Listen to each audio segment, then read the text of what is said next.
Now, start. My interest in basic education goes back to the day when Mahatma Gandhi convened a conference at Wardha for discussing this subject. A few prominent educationalists and workers in the cause of national education had also been invited to attend this conference. I have been in touch with the progress of this system of education ever since. I am therefore happy to have got this opportunity to come here and speak to you about what I feel about this problem. Although I know I might be repeating the views expressed by me earlier, it is also likely that the views which I express are not in consonance with those of others, particularly of educationalists. Besides, it is also to be seen how far my views fit in with the policy which is being persuaded by the central and state governments in this connection, and how far it is practicable to modify that policy. Therefore, I hope what I am going to say will be taken as my personal opinion, that you will discuss it as such with an open mind without fear or favor. It will be agreed that the system of education, right from the first primary class to the highest university course which we are following today, is the same as introduced by the British government in this country. We have not been able to introduce any fundamental change in that system even after the attainment of independence. It is pointless to blame anyone for it, because the peaceful manner in which the transfer of power took place made it inevitable that, along with the government machinery and other things, the system of education should also come to us as a heritage of the old regime. It is now our duty to give thought to each one of these problems and decide in the light of present day condition how they can be solved, and then to act upon what we have decided. There is no doubt that in introducing this system of education, the principal motive of the British government was to secure as much advantage as possible for establishing itself in this country. The Britishers also thought that, as compared to their own culture and literature, there was nothing much in Indian culture and literature which might be said to be worth preserving. There is no doubt in course of time their views underwent some change.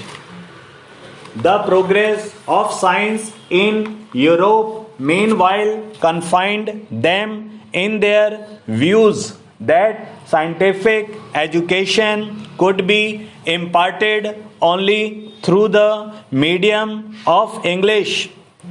Consequently, partly for the sake of administrative convenience and partly to propagate their own language and culture, they stick to their own system of education which they introduced in this country. There is no doubt that the education received by our earlier generation was based on this very system. Those people knew little of Indian literature or culture and hardly felt drawn towards it. Although a few Indian scholars who were inspired by English education did study Indian literature and wrote a good deal in praise of it. Thus, we find two schools of thought in this country.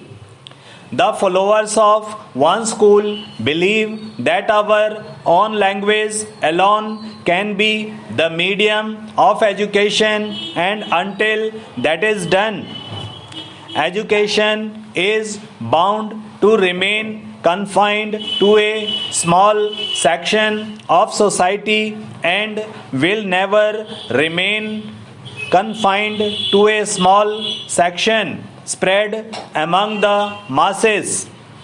The other school of thought thinks that in this scientific age our country cannot be itself adrift from European thought, and that it at least higher education should continue to be imparted through the medium of English. If that is not done, they argue, we should fail to pull our weight and lag behind other nations in the race of material progress. These views, as a matter of fact, supply not only to the medium of instruction but actually to the whole system of education. Our people have responded more and more to the call of education during the last 50 years, and this is evident from the phenomenal increase in the number of educational institutions. In 1911-12, when Burma and Pakistan were also part of India, there were 186 universities and colleges in India, as compared with 537 in 1948-49, though Burma and Pakistan had separated, leaving India smaller in area and population. It is clear from the figures that there is a widespread demand for educational facilities. This demand is no longer confined to towns alone, but is evident among people of the rural areas also. One result of this spread of education has been that many educated people find themselves unemployed. Government jobs and service in private undertakings offer limited openings for the education. Only a small fraction of successful scholars can be absorbed in them. A large majority of the educated are averse to taking up their potential parental occupations. As a result of their education, they have lost the capacity to take up those occupations, and they are not equipped to follow any other either.